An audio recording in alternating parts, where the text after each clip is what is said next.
Varicose veins కి సరైన చికిత్స కోసం సంప్రదించండి ఎవిస్ హాస్పిటల్. నమస్తే రమగారు. నమస్తే జీ. రమగారు, ఏదైనా ఒక పెద్ద స్టోరీ, పెద్ద కథ, రకరకాల మలుపులు, ట్విస్ట్లు, ఇంట్రెస్టింగ్లు చెప్తాం. కథా సరిసాగరంలో నుంచి చెప్తాం. పూర్వం గంగానదీ తీరంలో కనకతటం అనే ఒక రాజ్యం ఉండేది. దానికి కనకవర్షుడు అనే ఒక ప్రభు ఉండేవాడు. ఈయన సర్పం వాసుకి, అనంతుల్లో వాసుకి సర్పం లేరు, ఆ నాగరాజు యొక్క మనవడట.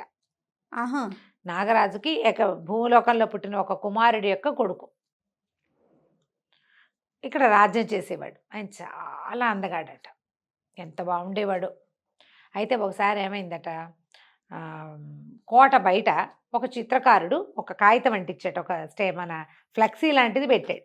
ఏంటంటే, నన్ను మించిన చిత్రకారుడు ఈ లోకంలో లేడు, ఈ చిత్రకారులను నన్ను జయించదలుచుకున్న వాళ్ళు పరీక్షించుకోవచ్చు అని.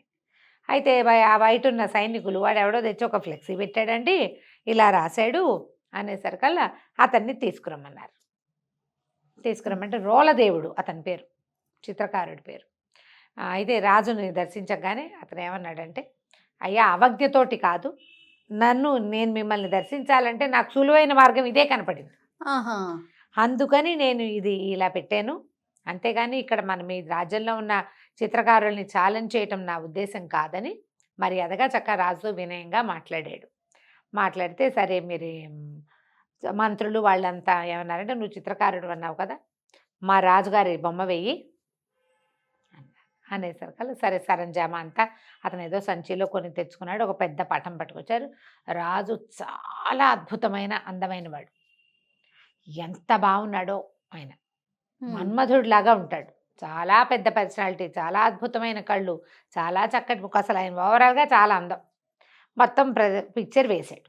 వేశాక మంత్రులు వాళ్ళు ఆశ్చర్యపోయారు. రాజుకి అసలు ఫోటో ట్రూ కాపీ లాగా ఉంది పిక్చర్, ఎంత బాగా చేసావు, చాలా బాగుంది. అయితే మరి రాజుగారు ఒక్కరే ఉంటే చిత్రంలో బాగుండలా, రాణుల్లో ఎవరో ఒక రాణిది ఒక బొమ్మ వేయమన్నారు. రాణిగారులందరినీ చూశాడు ఆయన, చిత్రకారుడు కదా, ఆయనకు ఆ సౌందర్యం ఆకర్షిస్తే వేస్తాడు బొమ్మ అనేసరికల్లా ఇతను ఏమన్నాడు, ఈ రాణుల్లో ఒక్కళ్ళు కూడా ఈయన పక్కన పెట్టడానికి సరైన వాళ్ళు కాదు, ఈయన సౌందర్యంతో వాళ్ళు పోటీ పడలేరు అసలు, మరి చాలా అందమైన వాళ్ళని పెట్టాలి అనేసరికల్లా ఓ మంత్రి గారు అన్నాడు, మరి ఎవరైనా ఒక అందగత్తి పెట్టమంటే వెయ్యబోయి చూద్దాం అన్నాడు. అనేసరికల్లా అప్పుడు ఇతను ఏం చెప్పాడంటే, ఒక అమ్మాయి పటం తీసి చూపించాడు. ఆ అమ్మాయి ఎవరంటే, విదర్భ రాజ్యంలో కుండినం అనే ఒక నగరం ఉంది, దానికి దేవశక్తి అనే రాజుగారు ఉన్నాడు. ఆయనకి మదన సుందరి అనే ఒక కూతురు ఉంది. మదన సుందరి, ఆ కూతురుది ఈ పిక్చర్. నేను ఇంతకుముందు ఆ రాజ్యానికి వెళ్ళినప్పుడు ఆ రాజుగారి దగ్గర చాలా పిక్చర్స్ వేశాను. వేసినప్పుడు అమ్మాయి చాలా సౌందర్యవతి, ఆమెకు తగిన వరుణ్ణి చూడాలనుకుంటున్నామని రాజుగారు చెప్పారు. అయితే ఒక రోజున ఆమె నన్ను కబురు చేసి పిలిపించింది. ఆవిడ విరహావస్థలో ఉంది, ఒక వ్యక్తిని ఎవరినో తలుచుకుంటూ చాలా బాధపడుతోంది. అప్పుడు ఆవిడ ఒక చిన్న బటన్ ఇచ్చి, ఈయన్ని చక్కగా మంచిగా వేసిపెట్టు ఈ పిక్చర్ నంది, నేను ఆ బొమ్మ వేశాను, ఆ వేసిన బొమ్మ ఈ రాజుగారిది, ఈ కనకవర్షుడిది. ఆమెకి పెళ్లి కుమారుల ఇంట్లో ఈ ఫోటో వచ్చింది, ఆ ఫోటో నచ్చింది ఆవిడికి అని చెప్పి, అప్పుడు ఆ పిక్చర్తో పాటుగా, ఆ చిత్రంతో పాటుగా నేను ఈ మదన సుందరి పిక్చర్ కూడా వేశానని ఇది చూపించాడు. ఆమె ఎంత సౌందర్యవతో, అప్సరస దిగొచ్చినట్టుగా ఉంది. సరే వీళ్ళు ఏమనుకున్నారు, బాగుంది కదా, ఇతనుని అడిగాడు, మరి ఈ అమ్మాయిని నాకు వివాహం చేసుకునేందుకు అవకాశం ఉందా ఏమిటి అని అడిగితే, మీ పటం వేశాను కదా, ఇప్పుడు అమ్మాయి దగ్గర నుంచి పటం తీసుకురాకూడదు, మిమ్మల్ని చూడగానే ఆ పటంలో ఉన్నది మీరేనని నాకు అర్థమైంది, ఎవరినైనా పంపించండి నాతో పాటు, నేను వెళ్ళి ఆ దేవశక్తి మహారాజుకు చెప్పి ఆ పిల్లని మీకు ఇప్పిస్తానన్నాడు. బాగుంది. సరే, రాజుగారికి అప్పటికే కొంతమంది భార్యలు ఉన్నారు, వాళ్ళెవరు మహాసౌందర్యవతులు కాదు, బాగుంటారు అందరూ, కానీ రాజుకు తగినంత పరమాద్భుత సౌందర్యవతులు కారు. సరే, రోళదేవుడికి వెళ్ళి తనతో పాటు ఓ ఇద్దరు పరివ్రాజకులను ఎవరినో సహాయం తీసుకుని వెళ్ళి ఆ రాజుగారి దగ్గరికి వెళ్ళాడు, విదర్భ రాజ్యానికి, దేశానికి వెళ్తే రాజుకి చెప్పాడు, ఇట్లా ఫలానా రాజుగారు, నేను పేరు కనకవర్షుడు, నేను ఇట్లా వాసుకి మనవడు, మరి ఇలా కనకతటం అని చాలా పెద్ద రాజ్యం, చాలా సౌందర్యవంతుడు, రాణులు ఉన్నప్పటికీ మీ అమ్మాయిని మహాదేవిని చేయడానికి సిద్ధంగా ఉన్నాడు.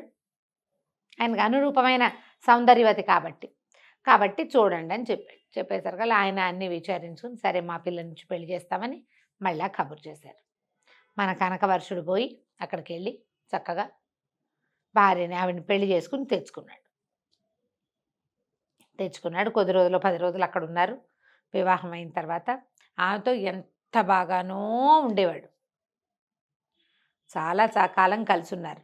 ఇంతమంది రాణులున్నారు, 60 మంది, ఎవరికి పిల్లలు కలగల ఇప్పటిదాకా. కొత్తగా వచ్చిన సౌందర్యవతి ఈవిడికి మదన మంజరికి కూడా, మదన సుందరికి కూడా సంతానం లేదు. అయితే ఒకసారి ఏమైందంటే వీళ్ళంతా ఎక్కడో ఈ శరదృతువులో కార్తీక మాసానికి కొంచెం ముందు, శరదృతువు అంటే ఈ ఆశ్వయుజ మాసంలో పెద్ద తోటకి విహారానికి వెళ్ళారు రాణులందరితో కలిసి. వెళ్తే ఈ రాణులు అక్కడికి వెళ్ళేసరికల్లా నీళ్ళల్లోకి ఆడేటప్పుడు ఒక్కొక్కళ్ళు కొంచెం ఉత్సాహపడతారు కదా. ఈవిడికి వాళ్ళందరూ రాజుతోటి అంత చనువుగా ఉంటే నచ్చదు. తనకంటే ముందు భార్యలు కదా, అయినా చనువుగా ఉండదు. నచ్చలేదు. కోపం వచ్చి ఆవిడ వెళ్ళిపోయేసరికల్లా అబ్బో అమ్మాయి ఈవిడికి కోపం వచ్చిందని ఇతను ఆవిడని బతులాడుకోవడం కోసం ఇక్కడ ఉన్న రాణులందరినీ వదిలిపెట్టి మళ్ళీ ఆమె వెనకాల పడి నగరంలోకి వెళ్తాడు. వెళ్ళేసరికల్లా చాలా బతిమలాడి ఆవిడని ఎట్లాగో స్వాధీనపరుచుకుంటాడు. పడుకునేసరికల్లా ఆ రాత్రి అతనికి తెల్లవారుజామున ఒక విచిత్రమైన కల వస్తుంది. ఆయన మెడలో ఏకావళి, ఒక ముత్యాల దండ ఒకటి ఉంది. ఆ ఏకావళి ఎవరో లాగేసుకున్నట్టు. అక్కడి నుంచి మనం ఇది ఉంటుంది కదా, శిరోరత్నాన్ని ఏమంటారు, మనం దాన్ని ఏమంటారు, చూడామణి, ఇక్కడ పెట్టుకుంటారు మణి. ఆ చూడామణి కూడా పోయినట్టు. అవి రెండు ఎవరో లాగేసుకున్నారు. అక్కడి నుంచి ఎంత బోల్డన్ని ముఖాలు, బోల్డన్ని జంతువుల అవయవాలు ధరించి ఉన్నటువంటి భేతాళుడితోటి తను యుద్ధం చేస్తున్నట్టు కలొచ్చింది. ఓహో. కన్ను మూసినా తెరిచినా అలాగే ఉంది. చాలాసేపటి వరకు అందులోంచి బయటికి రాలేకపోయాడు. తెల్లవారిన తర్వాత చూస్తే మెడలో ఏకావళి ఉంది. తడువుకుని చూశాడు. ఇక్కడ చూడమని ఇట్లా బిగించి ముడిలాగా వేస్తారు, అది అక్కడే ఉంది, పోలేదు. అంటే కలేనమాట. అప్పుడు ఏం చేశాడు, ఇంకా కార్తాంతికుల్ని పిలిచాడు. వీళ్ళు ఇలా ఏమిటి ఇలా జరిగింది, ఇలా వచ్చిందంటే ఆయన చాలా లెక్కలు వేసి భేతాళుడు మన చూడామణి ఏకావళి రెండు పోవటము అని అలాంటివి కళ వచ్చిందంటే ఇవి ఎవరో తీసినట్టంటే మీకు సంతానం, మీ అబ్బాయి కుమారుడు, భార్యతోటి కుమారుడితోటి వియోగం సంభవించబోతోంది మీకు. తర్వాత భేతాళుడితోటి యుద్ధం అంటే ఏదో శాపం రాబోతోంది మీకు అనేసరికి ఈ ఆశ్చర్యపడి, భార్యలు ఉన్నారు కానీ కుమారులేరి అంటే కుమారుడు కలగబోతాడనమాట. తనకి కుమారుడు తప్పిపోతాడు అంటే, లేని కుమారుడు ఎక్కడి నుంచి తప్పిపోతాడంటే కుమారుడు ఉండాలి. సరే ఇలా ఆలోచించుకున్నాడు. ఆయన ఏకాంతంగా పడుకున్నాడు. ఏం చేయాలో తోచట్లేదు, చాలా దిగులుగా ఉంది. అప్పుడు ఆయనకి తట్టింది, నాకు చాలా వయసు వచ్చింది, ముందు వివాహాలు అయ్యి చాన్నాళ్ళైంది, కొత్తగా ఆయన వివాహం కూడా 1-2 ఏళ్ళు దాటిపోయింది, ఇంకా భార్యా వ్యామోహం తగ్గలేదు, సంతానం లేదు, ఏం చేయాలి సంతానం కోసం ఆలోచిస్తుంటే ఒక్క మెరుపులాగా ఒక కదలిక కనపడింది. ఒక ఆవిడ వచ్చింది. ఈవిడ నాయన జయం కలుగా కానీ దీవించింది. ఈవిడ ఎవరట, వాసుకి యొక్క కుమార్తె, ఈయనకి మేనత్త. ఆమె పేరు రత్నప్రభ. నువ్వేం దిగులు పడదు, నువ్వు ఇలా తలుచుకుంటావు, నీ రక్షణ కోసం నా తండ్రి నన్ను ఎప్పుడూ చెప్పాడు, మా వాడు దిగులుగా ఉన్నప్పుడు, చింతాక్రాంతుడుగా ఉన్నప్పుడు చూడమని. ఇప్పటికి వచ్చింది నీకు అవస్థ, నీకోసం వచ్చాను. నీకు సంతానం కలగాలంటే కుమారస్వామిని ప్రార్థించాలి. ఈ కుమారస్వామిని ప్రార్థించడం అంటే చాలా కష్టం. ఆ అరణ్యంలోకి వెళ్ళిపోవాలి, నైమిషారణ్యమో ఏదో ఒక వింధ్యాటవిలోకి వెళ్తే కుమారుడిని ప్రార్థించేటప్పుడు ఆయన ఏం చేస్తాడు, కుమారస్వామి కుమారధార అంటారట, పెద్దగా ఫోర్స్గా నెత్తి మీద నీళ్లు పడతాయట కుమారస్వామి అనుగ్రహించేటప్పుడు. ఇక్కడ 2-3 కథల్లో ఇది చెప్తారు, కథా చరిత్సాకరంలో. ఆ ధారని మామూలు సామాన్య మానవుడు సహించలేడు. ఆకాశం నుంచి పడతాయి నెత్తి మీద నీళ్లు. ఏదైనా అసలు షవర్ లాంటివి సడన్గా పడితేనే హడిలిపోతాం. జలపాతాల కింద తలుంచడం చాలా టెన్షన్గా ఉంటుంది. ఆ కుమారధారని తట్టుకోవాలి, తపస్సుకి కూడా కష్టం. కాబట్టి నేనేం చేస్తానంటే నీ శరీరంలో చొచ్చి ఉంటాను, ఎందుకంటే నాగులు కామరూపులు, నీ శరీరంలో ఉంటా, నువ్వు అడవిలో కష్టాన్ని అనుభవించగలుగుతావు, నేనున్నాను కాబట్టి నా శక్తి వల్ల.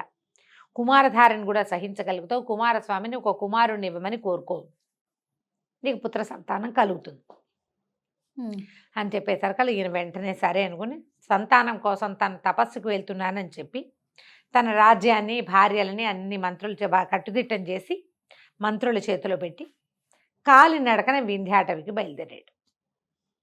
అటవీ మార్గంలో చాలా కష్టము, ఇబ్బంది సబ్బంది చాలా ఉన్నాయి. అయితే శరీరంలో చొచ్చి ఉన్నటువంటి ఆ నాగ శక్తి వల్ల ఆయనకి ఏమి ఇబ్బంది కలగల. అలాగే వెళ్ళిపోయాడు. వెళ్ళాడు. అక్కడి నుంచి అఖండంగా తపస్సు చేయటం మొదలుపెట్టాడు. తపస్సు సిద్ధించేసరికల్లా ధార పడుతుంది. కుమారధార నెత్తి మీద పడ్డం మొదలుపెట్టింది.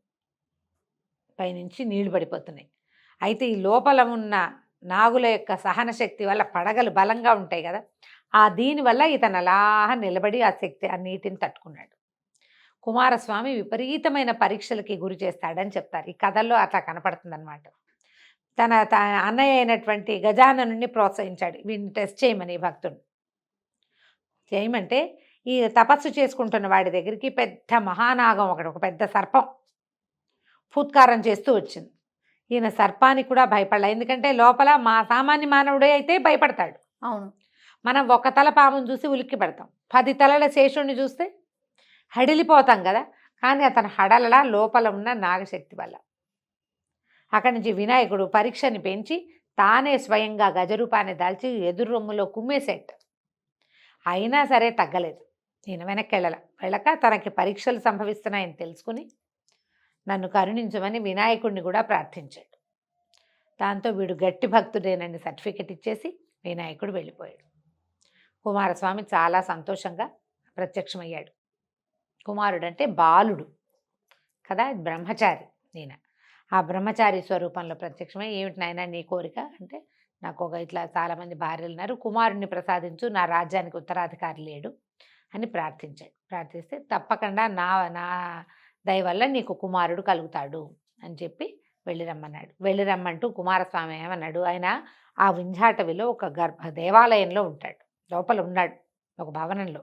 లోపలికి వెళ్తూ గర్భంలోకి ప్రవేశించు, ప్రసాదం తీసుకెళ్దుగానని చెప్పాడు గర్భగుడిలోకి. సరే ఇతను ఏం చేశాడు, అలాగేనని ఎప్పటి నుంచో తపస్సులో ఉన్నాడు కదా, కాళ్ళు చేతులు మొహం కడుక్కుని దేవాలయ ప్రవేశం ఆ గర్భాలయ ప్రవేశం చేయబోయాడు. అయితే ఈయన శరీరంలో దాగి ఉన్నటువంటి నాగశక్తి స్త్రీ కదా, ఆవిడ ఇలా కుమారస్వామి ఎదురుపడడానికి భయం. ఆ గర్భంలోకి వెళ్ళటము అంటే ఆయనకి ఎదురుపడాల్సి వస్తుందని ఆమె తొలగిపోయిందట, పక్కకి వెళ్ళిపోయింది. రత్నప్రభ వెళ్ళిపోయేసరికల్లా ఈ సామాన్యంగా మానవీ శక్తితోటే గర్భాలయ ప్రవేశం చేశాడు కనకవర్షుడు. లోపలికి వచ్చినటువంటి వాడు ఇందాక తను చూసినటువంటి ప్రచండ భక్తుడుగా కాకుండా సామాన్య మానవుడిగా తెలిసాడు కుమారస్వామికి. ఆయనకి వెంటనే వీడు ఏం చేసి తనని ఇంప్రెస్ చేశాడో అర్థమైపోయింది. ఆయన లోపలున్న నాగశక్తిని అప్పుడు ఆయన చూడలా, ఇప్పుడు చూసేశాడు.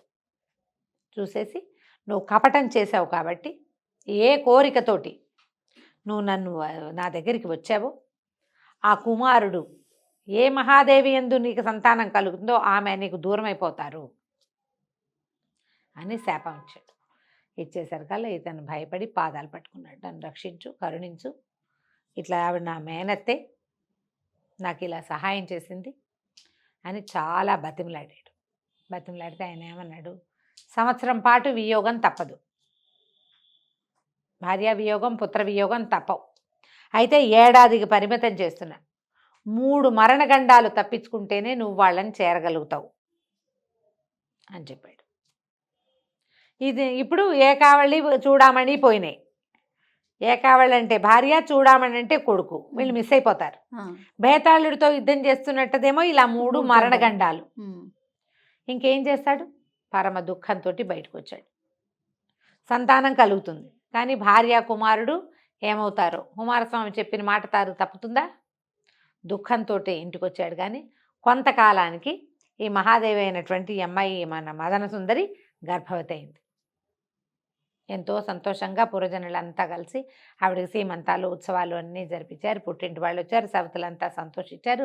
రాజ్యానికి ఉత్తరాధికారి వస్తున్నాడని పరమ సంతోషంగా ఉన్నారు. సరే గర్భవతి అయింది, నెలలు నిండినాయి, చక్కటి పిల్లవాడు పుట్టాడు. ఈ పిల్లాడి పుట్టిన తర్వాత 5 రోజులు గడిచింది. 6వ నాటి సాయంకాలం పిల్లవాడికి పాలిస్తోంది ఈవిడే. ఒక తటిల్లతలాగా ఒక స్త్రీ లోపలికి వచ్చింది. రావటం ఏమిటి, ఆ తల్లి ఒళ్ళో ఉన్న పిల్లాడిని లాగేసుకుంది, పరిగెత్తింది. మరి చెప్పాడు కదా ఆయన వెళ్ళిపోతుందని. పరిగెత్తేసరికల్లా అమ్మో నా పిల్లాడు, నా వదిలిపెట్టు నా పుత్రుడని ఆవిడ కూడా వెంటపడింది. వెంటపడేసరికి పరిగెడుతుంటే అందరూ చూస్తూనే ఉన్నారు. ప్రచండ వేగంతో పరిగెత్తేస్తున్న ఒక ఆవిడ, అవెవరో తెలీదు, పిల్లాడిని ఎత్తుకు పరిగెడుతోంది. రాణిగారు ఆ వెనకాల పరిగెడుతోంది. ఆవిడ పరిగెత్తుకుంటూ వెళ్ళి కమలాలతో నిండిన ఒక పెద్ద చెరువులో పిల్లవాడితో సహా దూకేసేసరికల్లా రాణిగారు ఆవేగంతో, మామూలుగా పరిగెత్తలేదనుకో, నడిచి చూస్తోందనుకో, నా పిల్లాడని గట్టు మీద నేను, కానీ ఆవిడ ఒక పరిగెడుతోంది కదా, ఆ ఉద్వేగం ఆపుకోలేక ఆవిడ నా పిల్లాడో అని ఆ నీళ్ళలోకి దూకేసింది. ఎంత గాలించినా రాణి కానీ పిల్లవాడు కానీ ఇక ఆ నదిలో ఆ చెరువులో దొరకల. రాజు పిల్లాడు, అదే రాజు రాణి పిల్లవాడు వెళ్ళిపోయారు. రాజు పిచ్చివాడైపోయాడు. ఆ భార్యని వదిలిపెట్టి ఉండలేడు ఆయన. కుమారుణ్ణి ఇంకంతే. ఇప్పుడు 3 మరణగండాలు దాటాలి. ఈయన రాజ్యంలోనే కూర్చుంటే మరణగండాలు ఎట్లా దాటుతాడు? మళ్ళీ కుమారస్వామి కోసమో ఎవరో ఒకళ్ళ కోసం ప్రయత్నం చేయడం కోసం ఎక్కడ ఈ సమస్యకి సమాధానం లభిస్తుందో తెలియక రాజ్యాన్ని విడిచిపెట్టి అడవుల్లో పడ్డాడు ఈయన. అడవుల్లో పడి తిరుగుతున్నాడు ఆయన, ఏమీ తోచక. పాపం వెళ్తుంటే ఏమైంది, ఒక్కడే వెళ్తున్నాడు, ఒక సింహం ఈయన మీద పడింది. మామూలుగా రాజనే సర్కల్ ఒక అత్తి కటారు, సూర్య కటారి, ఏదో చిన్నది పిడిబాకో ఏవో ఒకటి ఉంటాయి ఆయుధాలు. ఏ ఆయుధము లేదు ఆయన దగ్గర. ఎందుకంటే ఆయన వేటకి రాలేదు, పౌరుష ప్రదర్శన లేదు అక్కడ. ఒక నిస్సహాయ స్థితిలో తిరుగుతున్నాడు. ఇక ఈ సింహం వచ్చి పడేసరికల్లా అయిపోయాను అనుకుంటే ఈ లోపల ఏమైంది, తటాలున ఎక్కడి నుంచో వచ్చినటువంటి ఒక యోగి ఈ సింహాన్ని 2 ముక్కలుగా కోసేసాడు, కత్తి పెట్టి కొట్టేశాడు. సింహం పక్కకు పడిపోయింది. నేను ఆశ్చర్యపోయాడు. ఆయన ఎవరో, నువ్వు మహానుభావుడివి, నన్ను రక్షించావు, లేకపోతే నేను ఈ గండం తప్పేది కాదు, చచ్చిపోయేవాడిని నేను. ఆ పైగా ఈయనకి ఓపిక లేదు, సింహాన్ని ఎదిరించి పోరాడే సత్తా కూడా లేదు. అప్పుడు ఇతను ఏం చెప్పాడంటే, అయ్యా మీరు నన్ను గుర్తించలేదు, ఒక శ్రమణకుడిని ఇదివరకటి కాలంలో మీరు చేసిన సహాయం వల్ల నాకు ఇబ్బంది తీరిపోయింది, నాకు విద్యాధరత్వం సంప్రాప్తిస్తుందని ఈ అడవికి వచ్చి తపస్సు చేసుకుంటున్నాను, మిమ్మల్ని రక్షించాక నాకు విద్యాధరత్వం వస్తుందని నా గురువు చెప్పాడు, నేటితో నా శాపం కూడా తీరిపోయింది, నీ వల్లే నేను రక్షించబడ్డాను అని చెప్పి నాకు ఈ శరీరం కూడా పోతుంది, నేను విద్యాధరుణ్ణి అయిపోయి నా దారిని నేను వెళ్ళిపోతానన్నాడు. అనేసరికల్లా అప్పుడు ఈయన కనకవర్షుడు తనకి వచ్చినటువంటి ఇబ్బంది, ఈ పరిస్థితి గురించి చెప్పాడు. చెప్పేసరికల్లా నాకు ఎక్కడ దొరుకుతుంది, నా భార్య ఎక్కడ దొరుకుతుంది, నా పిల్లాడు ఎక్కడ దొరుకుతాడంటే, ఈయన ఏమన్నాడంటే, వింధ్యవాసిని సేవించు. వింధ్యవాసిని అనేది అమ్మవారు. వింధ్యాటవిలో కొండ మీద పైన ఉంటుందట ఆమె. వింధ్యవాసిని సేవించు, ఆమె ఈ కుమారస్వామి యొక్క శాపాన్ని తప్పించగలదు. ఆయన శపించాడు నేను, ఆ శాప విమోచనం లభిస్తుంది, లేదా సమాధానం లభిస్తుంది. నీ భార్య పిల్లాడు ఎక్కడున్నారో తెలుస్తారు ముందు మనకి అని చెప్పాడు. చెప్పేసరికల్లా సరేనని అక్కడి నుంచి ఈ వింధ్యవాసిని కోసం బయలుదేరి వెళ్ళేసరికల్లా వింధ్యాటవిలో విపరీతంగా ఏనుగులు 4 దంతాలు ఉంటాయి అక్కడ. అయితే ఏమైంది, ఆ అడవిలో ప్రయాణిస్తుంటే ఆ అడవిలో ప్రయాణాలకి ఒక్కళ్ళే ఎప్పుడు వెళ్ళరు. ఎప్పుడు కూడా లోకశాస్త్రం ఏంటంటే, అడవిలో వెళ్ళేటప్పుడు 4 కలిసి వెళ్ళాలి. ఒక్కళ్ళే వెళ్ళేటప్పటికి వీళ్ళకి దాని పైగా వాటిని ఎట్లా బీట్ చేయాలి, అడవిలో జంతువుల ప్రవర్తనలు అవి తెలియ. వేటకెళ్ళేటప్పుడు రాజులు కూడా ఏం చేసేవాళ్ళు, ప్రత్యేకంగా వేట కుక్కలు, వేటగాళ్ళు, అడవి ఆనుపాను తెలిసిన వాళ్ళు, ఇవి ఏనుగులు సంచరించే మార్గమా, పుల్లు సంచరించే ప్రదేశమా, ఎక్కడ లేళ్ళు ఉంటాయి, ఎక్కడ దుప్పులు ఉంటాయి, అది తెలిసి ఉంటారు. ఈయనకేం తెలుసు, గుడ్డెద్దు చేలా పడ్డట్టు వెళ్ళిపోతున్నాడు. ఏనుగులు సంచరించే ఒక మార్గంలోకి వెళ్ళిపోయాడు. వెళ్ళిపోయేసరికల్లా ఒక ఆడ ఏనుగు వెనకాల పరిగెడుతున్నటువంటి ఒక మగ ఏనుగును ఢీకున్నాడు. కాస్తుంటే చంపేసేదే. ఆ 4 దంతాలకి చిక్కితే చాలా ప్రమాదం అయ్యేది. అది తన తొండంతో చుట్టి విసిరేసేసింది. ఈయన అదృష్టం బాగుండి కొమ్మలకు ఇరుక్కుని బతికేశాడు. రెండోసారి గండాన్ని తప్పించుకున్నాడు. అక్కడి నుంచి ఏమైంది, ఇంకా ముందుకు వెళ్తూ ఉండగా శబర వాళ్ళు, అది శబర జాతి వాళ్ళు ఇవన్నీ పట్టేసుకున్నారు. ఈ ఏనుగు తర్వాత తప్పించుకోగానే వాళ్ళకి దొరికేశాడు. వాళ్ళు వలలేసి పెడతారు, ఎవరైనా మానవులు దొరికితే అని పట్టుకుంటారు. పట్టుకున్న తర్వాత తీరా చూస్తే ఇది సర్వలక్షణ శోభితంగా ఉన్నాడు ఈయన చాలా అందగాడని చెప్పుకున్నాం కదా. ఇప్పుడు ఏదో అన్నం తినక ఆహారం సరిగ్గా తీసుకోకపోయినా అలంకారాలు లేకపోయినా సహజసిద్ధమైన సౌందర్యం ఎక్కడికి పోతుంది? వాళ్ళేమనుకున్నారు, ఇంత లక్షణంగా ఉన్నాడు, ఈయన్ని అమ్మవారికి బలిద్దామనుకున్నారు. బలి చేయాలి మరి, బలి ఇవ్వడానికి వేళ్ళు కాళ్ళు అన్నీ చూసారు, ఎక్కడా దెబ్బలు గాయాలు లేవు, అన్ని అవయవాలు సరిగ్గా ఉన్నాయి. శబరలు పట్టేసుకున్నారు. సవర శబర ఇలా రెండు పేర్లు వేరువేరుగా ఉంటాయి. ఇప్పుడు సవరలు అంటారు, శబర జాతి అదొక కోయ జాతి అనమాట. అక్కడి నుంచి ఈ శాంబరి మంత్రం అలాంటివి వింటూ ఉంటాం. అవును. ఈ శబర వాళ్ళు పట్టేశారు, పట్టి ఇతను పట్టుకుపోయారు, ఓ చోట కట్టేశారు. తర్వాత వాళ్ళు పూజకి అన్నిటికీ ఏర్పాట్లు చేసుకున్నారు. ఏర్పాట్లు చేసుకుని ఈయన్ని బలి ఇవ్వడానికి సిద్ధం చేశారు. బలిచ్చే సమయానికి మళ్ళీ ఒక తటిల్లతలాగా ఒక మెరుపు వచ్చి ఆవిడ రత్నప్రభ వచ్చింది. రత్నప్రభ రావటం ఏమిటి, వెంటనే ఈయన కట్లు ఊడిపోయినాయి. ఈయన వాసుకి యొక్క మనవడని తెలుసుకున్న శబర రాజు కూడా, అయ్యో మీరు మాకు చాలా సహాయం చేశారు ఎన్నోసార్లు నాయన. సర్పాలు నాగులు శబరలకి స్నేహంగా ఉంటారు. అడవుల్లో ఉండే చోట సర్పాలు వాటి దారిన పోతాయి. వీళ్ళ దగ్గర నాగ మంత్రాలు కూడా ఉంటాయి, నాగమణులు ఉంటాయి. నాగులే వీళ్ళకి స్వయంగా మణులు ఇచ్చినవి కూడా జరుగుతాయి. ఎక్కడైనా పొరపాటున పాములు కాటేస్తే వాటికి ప్రత్యేకమైన మూలికలు సమాధానాలు ఉంటాయి. వాళ్ళకి ఆ రెండు జాతులకి స్నేహం ఉంటుంది. వాళ్ళు ఆశ్చర్యపోతారు, అయ్యో ఈయన ఇట్లా ఎందుకు తిరుగుతున్నాడు ఏంటంటే అప్పటికి సంవత్సర కాలం పూర్తయింది. ఆవిడ ఏం చేసిందంటే ఏడాది నిండిన పిల్లవాడిని తీసుకొచ్చి అప్పచెప్పింది.